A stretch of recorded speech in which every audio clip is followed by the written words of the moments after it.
In kin zo wurin Ibadan Street idan kika shigo kika miƙo layin nan za ki ga wani gida mai yellow gate. Ki miƙo cikin layin. Yanzu ba ga mu a wannan guri da kasu wani Ibadan Road wani gate baki gaci nan ga mu a guri.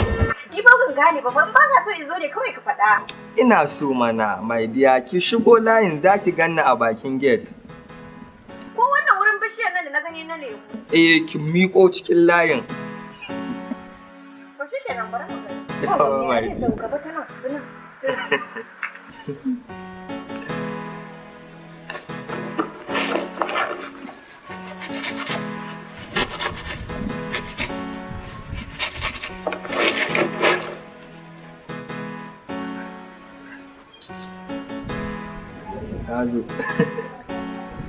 Sweetie, wannan meye ne haka ne? Wannan wani are sun fa ni ban gane ba fa ina nuna mun wai bai gane guri ba fa. Ba shi wayas.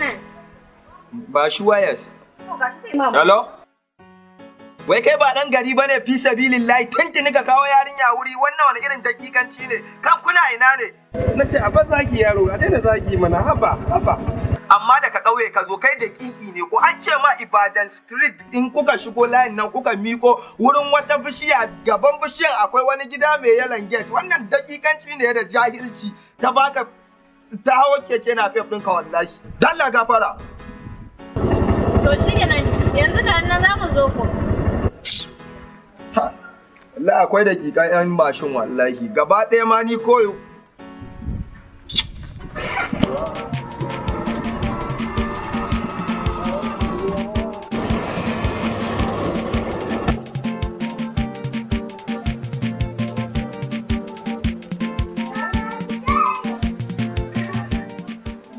So my dear. Baby. Wallahi ka ga fa sai yanzu mun zo wurin yellow gate din ko? Wani yellow gate haka dai. Wallahi wannan tsohon ne da ya zo da ni kamar wani dakiki. Ina jin bai je school ba. Dan iskan bai kafu kika dauko gani nan zuwa. Gani nan. Allah ko ba. A dala malam.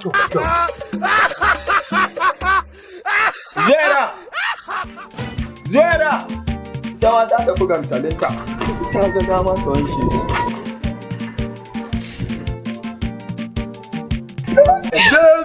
Baby ya ga wannan kan yayi. Amma ba shi ba. Wannan tsohon da kikin tsohon nan. Ina wannan a daidai kan nan yana ina. Wulakanta min shi yana. So nake ka wulakanta shi. Shi mai mutunci baby. Sannan mu biya ta haƙƙin. Ni duk zaki da ke ta zaga. Ka zage ni da kiki sai kuma ki zage ni kiki. Kana baby wanka ma kyau. Yau za ka san bulala ta ba kyau. Yau jikinka gaba ɗaya fata ka. Sai ka tabbatar bulala ta ba kyau.